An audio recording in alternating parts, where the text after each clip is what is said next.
Titans, for the longest time you guys have been asking to have the ability to recall your flaming hammer, like Thor does in the Marvel movies. Well, now you finally can, thanks to the Melas Panoplia exotic gloves. Now, how you get your hands on these things is from one of two ways. Either complete the new Edge of Fate campaign on Legend difficulty and get it upon completion of that campaign, or you're going to want to go and complete the brand new activity found on Kepler. This is called Deceive, and it normally appears once every 1.5 hour period. Once you complete this activity, you'll then be rewarded with these new exotic gloves. That's how you get the exotic. But now, what does it actually do? Well, by collecting a fire sprite or getting rapid solar final blows, you will become a Forge Master, allowing you to recall your throwing hammer. After impacting a target, recall your hammer at full intensity to perform a perfect recall, causing an explosion of Forge slag. Perfect recalls and collecting fire sprites also extend your timer as a Forge Master. So, after you collect Fire Sprite or get any type of Rapid Solar Final Blow, you'll get the Forge Master buff, which will allow you to recall your Flaming Hammer. Pretty self-explanatory. Now, once you have this buff, the timer actually won't start until you first throw your hammer. So if you get your buff but there's no enemies around you, you don't need to worry about losing the buff at all until you start throwing your hammer, which is a very nice thing to note. But once you start throwing your hammer, you'll have 11 seconds of this buff. And by doing perfect recalls, you're going to be increasing your timer as a Forge Master.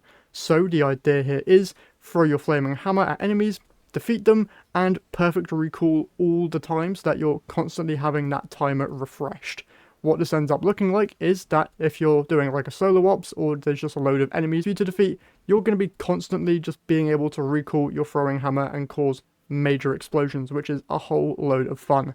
Now, in terms of the main stats you're going to want for this build, you are obviously going to want to aim for a maximum of 200 melee, because once you get to 100 melee, you're not really going to be benefiting too much, because you're constantly going to be having your melee charge up anyway, so the main benefit is going to be coming from above 100% melee stat, which will allow you to increase the damage that your melee attacks deal once you're at 100 or more on that stat. I'm currently at 122 melee stat, so I get a 6% boost to my PvE melee damage, which is pretty nice, but I believe you can get all the way up to like a 45, maybe like 65% damage boost once you get all the way up to 200 on this stat, so that is very much worth doing if you intend on taking this build into higher level content.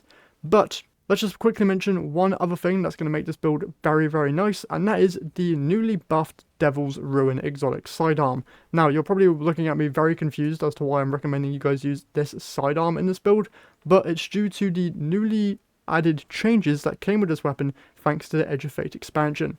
So, if you don't know what this thing does, it comes with two main perks, Pyrogenesis and Closing the Gap. Pyrogenesis states that the solar laser now scorches targets and ignites them when defeated, and Closing the Gap says that final blows will create a fire sprite. After picking up a fire sprite, you can long press to enable a high-powered solar laser beam mode, and it is strong against unstoppable champions. So this weapon is basically just going to be a guaranteed way of getting those fire sprites generated, which is very handy for this build in particular. And you'll also get a really powered lasered mode, which not only scorches but ignites targets as well, which is actually really, really potent, I'm not going to lie. Moving on then from the exotics, weapons and stats, let's now jump into the subclass breakdown. So for my super, I'm using Burning Maul just because it does more damage than Hammer of Soul, but you can use whichever one you prefer. For the main abilities, I have Towering Barricade, Strafe Lift, Throwing Hammer, obviously, and then my Healing Grenade. You can swap your Healing Grenade for whatever other grenade you prefer, but I just like the Healing Grenade here for a little bit more survivability. For the aspects, I am using Roaring Flames, where final blows with solar abilities or ignitions increase the damage of my solar abilities, stacking up to 3 times. This, paired with the Flaming Hammer, means that whenever I get a Flaming Hammer kill and recall my Flaming Hammer, my next Flaming Hammer will just deal more damage, which is pretty mandatory for this build. Then we're using Soul Invictus, which will allow my solar ability final blows, Hammer of Soul impacts, and defeating scorched targets to create a sunspot. Your abilities regenerate faster and your super drains more slowly while standing in a sunspot, and sunspots apply scorch and deal damage to targets inside. Entering a sunspot applies restoration as well. Now, the only reason we're using this is because the only other aspect that Solar Titan has is Consecration, which doesn't really work when we're wanting to throw our Flaming Hammer often. So just use Soul Invictus, because Consecration doesn't really fit into this build at all. Now though, moving on to the fragments, we first have Ember of Torches, where powered melee attacks against combatants are going to make you and nearby allies radiant. This is a no-brainer fragment to use because with your throwing hammer, you're also going to be making yourself radiant, which is a free damage boost, which is very, very nice. We then have Ember of Searing, where defeating a scorched target grants melee energy and creates a fire sprite. This is another way just to generate fire sprites, and you'll also be getting some melee energy back, which can be kind of useful if you end up losing your hammer, if that's at all possible with this build. Next though, we have Ember of Ashes, where I'm going to be applying more Scorch stacks to targets. This is just nice to pair with Soul Invictus so that those sunspots actually end up doing a little bit more than they normally would. And then finally we have Ember of Mercy, where when you revive an ally, you and your other nearby allies gain Restoration, and picking up a Fire Sprite will grant Restoration as well. Once again, just another boost there to your overall survivability. And that is pretty much it for the subclass breakdown. Nothing really too exciting or new with this build. Pretty standard fragments being used, and nothing really too special, so hopefully you guys are able to make that pretty darn easily. Next though, for the mods for this build, once again, nothing all that special. I of course have hands on here so that I gain bonus super energy on melee kills. Obviously, because we're going to be using our melee ability primarily in this build, hands-on is just a very good mod to have. Then I also have Solar Siphon, because I'm obviously using a solar weapon in the form of Devil's Ruin. For gloves, obviously heavy-handed, powered melee final blows create orbs of power, just a nice thing to have there. Chest piece, just your damage resistance mod, just for whatever damage resistances you need. For the boots, I have better already, just for more survivability upon orb collection, and also innovation, so that I reduce my grenade cooldown each time I pick up an orb of power. Now you can switch this to the melee version, but there's no real need to, because you shouldn't really be needing to generate any melee energy at all, because you're constantly going to be having your melee up due to the recoil of your hammer. And then for my class item here, I just have one Bomber, one Outreach, and a Reaper mod as well, just for more ability regen and orb generation. And then finally, moving on to the seasonal artifact here for the Edge of Fate, the main things that we have here are Radiant Shrapnel, where dealing sustained weapon damage while radiant or defeating a scorched combatant with a weapon causes the target to release solar projectiles that deal damage and scorch on impact. Very nice thing to have there.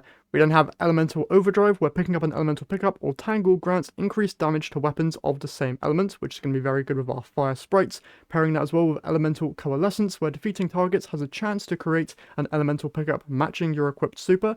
Obviously with this we're going to be generating even more fire sprites, which is very, very handy. Then we also have Fever and Chill, where rapid solar precision hits with weapons will grant Radiant. This also works incredibly well with the Devil Ruin laser beam mode. It will basically instantly grant you Radiant when you always hit crits with that laser. Then we also have Reciprocal Draw, where rapid non-sidearm final blows grant sidearms a period of increased damage for a short time upon next draw. This paired with Devil's Ruin, no-brainer, very good mod to have. And apart from that, there's nothing really else solar focused here, so you can just go with whatever else you want. Unstoppable Sidearm though is going to be also very, very nice, although Devil's Ruin does come with built-in Unstoppable, but that's exclusive to the laser mode, so it's just a nice mod there to have as well. And I believe that is everything for this Solar Titan build. In my opinion, this is the most fun I've had on Solar Titan in a while. Being able to just constantly have my Flaming Hammer return to me is just such a satisfying gameplay loop. So cannot recommend this enough to any other Solar Titan players out there. Going to be having a whole load of fun with this build, and once again, going to be definitely recommending 200 melee stat just for that increase in total damage for your melee ability. But yeah, that's it for today's video. Hopefully you guys enjoyed. If you did, remember to leave a like and subscribe if you haven't done so already, as there's a lot of you who watch that aren't subbed. So if you could do that, I'd very much appreciate it. But with that all said, hope you guys enjoyed, and I'll see you all in the next one.